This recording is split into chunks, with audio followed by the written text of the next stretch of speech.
Welcome to Transformative Principal, where you learn how to be a leader and not just a manager of a to-do list. I am your host, Jethro Jones. You can find me on Twitter at Jethro Jones. Your to-do list is a hungry monster that is never satisfied.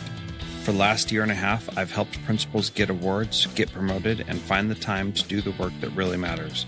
I recently opened a new mastermind slot. Schedule a call with me and let's overcome the stressed and isolated principal position together. Go to the show notes for this episode at transformativeprincipal.org and click Schedule a Call with Jethro. This episode is brought to you by John Catt Educational, a leading independent publisher with 6 decades of experience supporting teachers and school leaders. Learn about research-based, easy-to-use professional development books for your entire faculty by visiting us.johncattbookshop.com. Welcome to Transformative Principal. This is episode 333. Wow, that's like a magic number. And I'm excited to have Kevin Finnegan on the program. Welcome to Transformative Principal, Kevin. Well, thank you very much. I'm very excited, and I like the number 333. That should be good. Yeah, it's like a magic number. I'm excited. This is great. So Kevin is the principal of Prairie Hill School in Illinois, and his students recently showed a 77% growth in math. And so today we are going to talk about how that came to be. So Kevin, before we jump into that, do you want to tell us a little bit about yourself and your school and something that we should know that'll help us understand how you had such phenomenal growth in math? Absolutely. I'm excited to talk about Prairie Hill. It's my little home. We always say there's no Prairie Hill town. Prairie Hill is the school, and the community comes together. We're in northern Illinois, right on the border of Wisconsin. We can almost see the border from where we're at, less than a mile away. And we have pre-K through 4th grade, about 430 students here, and we've been very fortunate. I mean, over the time I've been here for 9 years to see some magnificent growth. And I really think it goes back to our mission statement. And I know when I started here, our mission statement was very long and wordy as a school, I think over 30 words long. And we simplified it. And our mission statement now is students first always. As simple as that. And I think that really helps drive every discussion and every decision we make, and has seen a lot of growth from our students. Yeah, that is a powerful, and it's always good when you can say a mission statement without having to think about it, right? That and honestly, it's something that every single person in my community can say, which I think is pretty interesting too. That parents will use it in every way, in great ways, or if they might disagree with the decision I make, they'll be quick to call me out and say, was that students first, Kevin? And I've been checked a couple of times, so it's nice. But every student, every staff member, every parent knows our mission statement, and we live it every day. Yeah, absolutely. Well, and on your district website, it's down at the footer of that website, and you can get the link to that by going to transformativeprincipal.org/episode 333. And I noticed that and thought that was interesting because a lot of times in education, we say that, but we don't actually mean that. And we like to think that that's what we're doing. But when it comes down to it, we make a lot of decisions that make it easier for the adults or easier for someone else, but not for the kids. So what are some ways that you have reinforced that idea that students come first always, and maybe a couple of examples of how you've done that? Well, we are a professional learning community, and we definitely practice that fully, where about 8 years ago, we reformed our schedule so that every day, all of our grade level teams, which is about 4 teachers per team.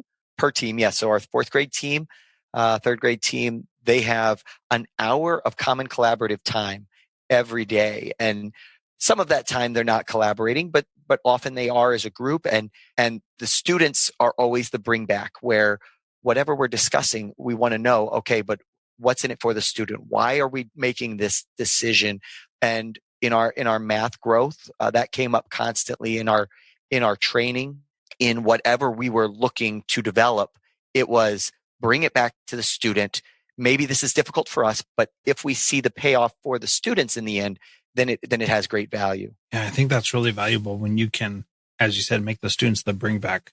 That makes it so that, I was talking to Sam Brooks on a podcast a few weeks ago, and he said that they start their meeting with a particular student in mind. So every time they start a meeting, they have a student in mind that they're thinking about. And so that the decisions that they make, they think about how those decisions will impact that particular student that they're talking about. And that is, a really simple strategy that helps make sure that students are the priority every single day. Now, to get an hour of collaborative time every day, that takes some creative scheduling and some different things. Talk a little bit about how you carve time out for that and what you do with the kids when they're not with their teacher. Perfect. And I'm going to use that, by the way, the making sure we think of an individual student. I like that because like one of our norms we talk about within our team meetings is imagine the students that you're talking about right now are here so that, we're doing it with that student in mind. And it's not a complaint session. It's talking as though that student were there. So they're hearing what we're looking to do to help them. But how we were able to schedule it, I've always said, to be a great principal, it's easy. All you have to have is a fantastic staff. And I'm fortunate to have that. And my PE teacher, when we decided we wanted to do this, she said, I want to be the driving force here. And she said, I want students more. So the way we worked it is I have 4 sections of a grade level. And she said, well, I'll take 2 classes at a time. She said, it's actually better for sports and activities to have more kids involved at once. And so half of a grade is at PE at a time. And so what we did is I figured for a week, I have 10 half-hour blocks. So they go to PE for 4 of those 10 blocks. They go to what we call a STEM class at the 3rd and 4th grade level. So science, technology, engineering, and math. A lab class. They go twice a week for a half hour. So that's some of that time. They go to music twice a week. They go to the library. And then one day a week, they have art for the full hour. So in being creative in that, it freed up the students to the specials and then allowed the teachers to be able to get together, talk about student growth, talk about their mission, talk about where we're going with the standards and with the curriculum, and always taking it back to where the students are. Mm-hmm. Yeah, that's really good. It seems that this approach of having the kids in specials during this time is really the way that it works best for most elementary schools. And that's what we did when I was in an elementary school a few years ago. But the thing that I don't typically see is that they're there for a whole hour. And so to make that dedication to having that, obviously that cuts out some of that instructional time where they're with their actual teacher. But it sounds like you're making up for that with the things that the teachers are doing during that collaborative time. So let's talk specifically about math and the focus that you've been having on math and how that's made an impact for your students. So we've always been a very high performing district, and that's great. It's obviously something that we're proud of, but it also makes change a little more difficult when you've had success in the past, and good being the enemy of great, or whatever you want to, every adage you've heard about it. But as I said earlier, I have a fantastic staff that is competitive, which I love, and they want to be better. They're competitive within a team environment. They want to be the best as a cohesive group. And so last year we noticed at the beginning of the year that our math scores statewide were a little less than we expected. We dove into the information. We realized that students, their computation facts, fantastic, were not an issue, but they really have a hard time elaborating on their thinking in math. And that's something a lot of students struggle with, especially at the lower levels. And so as a building, we started having a mantra of, in any math assignment, we're saying, I know this because why? Not just I can solve it. And then really getting in depth, and to watch a kindergarten class have a discussion deeply about how they know an addition problem or composing and decomposing numbers. It's just, I always say, if you see something that can be done in kindergarten, it can be done anywhere. And these kids are fantastic at it. And so we worked with Ready, Curriculum Associates, to really align everything. We adopted their math series, Ready Math, and their adaptive diagnostic, iReady. So we were all using one platform, really, and speaking one language, which was something we had, as we're a standard-based school, had really done a lot with math, but had done it in isolation, each grade kind of doing their own thing, and maybe using a series as a touchstone or something to come back to, but really nothing that drove a common language in math. And when we really brought that in, we had all our trainings last year, all our team leader meetings, we'd be talking about data or we'd be looking at it on math, and our teachers just knocked it out of the park. They really did. They crushed it. We were excited when we saw that we were one of the tops in the state in growth, which was surprising because we were already relatively high. And so to hit that high growth was a proud moment for our staff and for our building. Yeah, and it's pretty cool to already be high and then have a huge growth, 77% on top of that. There's only so much you can grow when you're at the top already. And so to still have growth even up at the top is really a powerful experience for your teachers and for your community. It really makes everybody feel like they are part of it. So I want to go to this idea of having the same curriculum and using common language with that curriculum and how that changed things. And did I understand correctly that you implemented the Ready Math last year? And so it was just after 1 year of doing this all the same? So it was last year was the first year we did it building wide. What we had done is we had done it in second and third, fourth grade previously, but we really hadn't done it with fidelity because we hadn't had good training.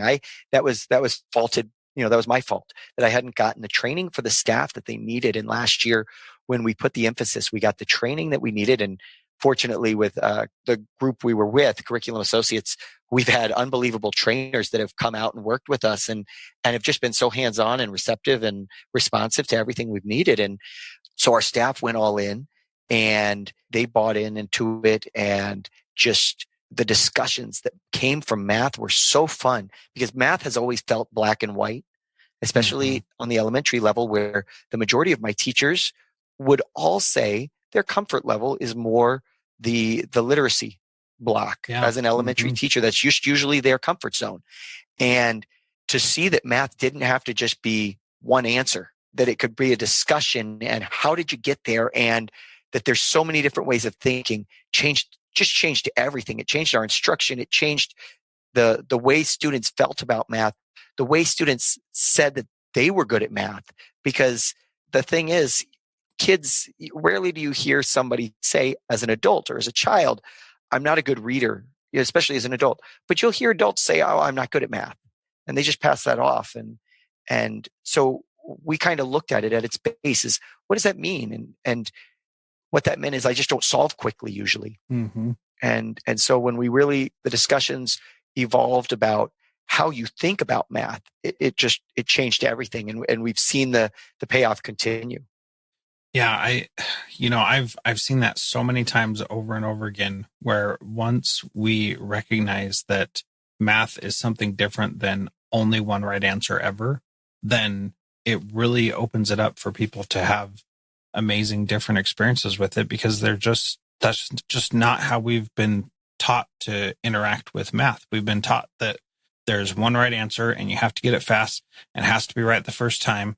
And anything else is a failure, which has led to adults saying, I'm not a math person. And, that's so wrong on so many levels. And yet we experience that all the time. So let's talk about those meetings that you have with the staff, or the collaboration that they have. What does that actually look like? And how do you know that that's an effective use of their time? Well, so it doesn't have just one look, that's for sure. Some days it's looking at the assessments they're going to be giving to the students ahead of time. It's reworking the assessment because once they gave it, they realized it wasn't really asking what they were looking for, or it's they've given the pre-assessment and now they're talking about how they're going to teach this with the students, because what are they noticing as misconceptions or gaps within the learning that the students have when they look at the data or when they look at the actual individual students. There's then the grouping of students by skill level, maybe, of where they are, so that we can target directly where the deficiencies are within math at that targeted skill, at that learning target. So they're hitting it from the assessment before it's being given, or once it's given as a pre-assessment, looking at that data to respond to it, all the way to setting up that post-assessment, or those many post-assessments that are going to show us, did the students learn? And I've got a sign in my office that was written by a student that says, it's not about what you teach, it's about what we learn. And so that's the mantra that we'll always hear is, okay, did they learn it? Did they learn it? Let's look at the data. Does it show that they were able to master what we've been instructing? That's a great mantra. It's not about what you teach, it's about what we learned. John Catt Educational supports high-quality teaching and learning by providing publications that are research-based, practical, and focused on the key topics proven essential in today's and tomorrow's schools. Visit us.johncattbookshop.com to see the latest publications, whose exciting ideas include overcoming the extrovert ideal in our schools, creating bottom-up transformation that promotes buy-in from all educators, and improving formal and informal continuous learning opportunities for teachers. These books, used by educators of all roles across North America and worldwide, amplify fresh, engaging voices with practical strategies to create transformative change. Learn more in our show notes. So how long did it take you to start seeing the fruits of that labor? You know, you do a new initiative or a new curriculum or whatever, and there's expected to be some sort of time that it takes to learn it, and then you can see whether or not it works. And in a recent curriculum revision in my district, we saw pretty quick that the new curriculum did not work. and it was pretty disheartening because everybody was really bent out of shape that we put this time and energy into it, and then it was not getting the results that we wanted. So how long did it take you to see this is working, this is really great? So for Ready, we kind of had a fortunate situation that we're a standard reference school and we had already chosen our power standards. And so when we brought on Ready, which is so standard aligned, it was able to fit our needs. And so our curriculum were our standards. And so it was not that we just took this program and just said, oh, this is just all we have. It fit us rather than us fitting it. Mm-hmm. And I think that's what made it more successful is we already knew the standards we wanted to teach. It just now brought in that common language. It brought in the commonality between our adaptive diagnostic that we were able to now look at the diagnostic results and pair that with the curriculum that we were using to really see, where are our gaps? Where are our gaps within the student and within this grade that, okay, maybe we need to realign some of the standards at another grade level because we're noticing that this cohort of students really is struggling with a concept or with skills. We've noticed that with our geometry skills, which are often at the elementary level considered secondary or additional standards according to the Common Core. And we've noticed that because of that, they often get that secondary or additional attention. And so we've had some gaps in that, and we've been making adjustments on the fly with things such as that. Yeah, well, and I think that that's really interesting because it just goes to show the power of being standards-based or standards referenced and knowing what it is that's valuable for your kids to learn.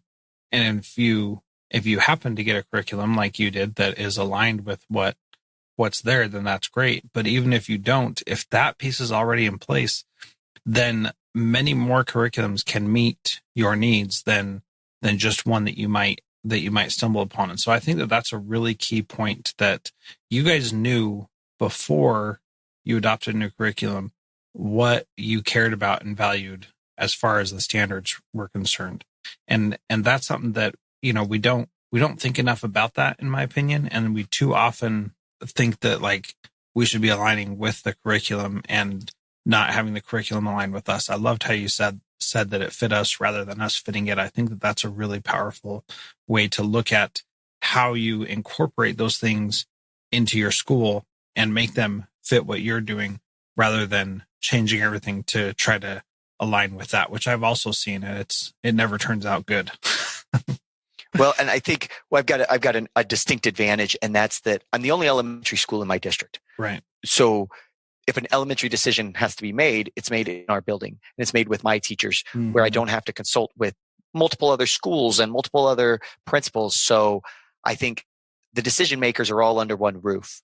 And that's just been a great advantage for us because mm-hmm. we know what fits our students, what fits our community, what fits what we've been doing, following our mission. And nothing necessarily coming top down heavy. Yeah. Yeah, that definitely helps a lot. So the last question that I ask everybody is, what is one thing a principal can do this week to be a transformative principal like you? Oh, I don't know. I think, I'll tell you what I love, and whether it makes it transformative or anything, but I got a recommendation when I was going to become an elementary principal from a teacher at my middle school. And she said that when she was younger, that her principal really showed that he cared because he'd get her on her birthday and he'd spend a little bit of time with her.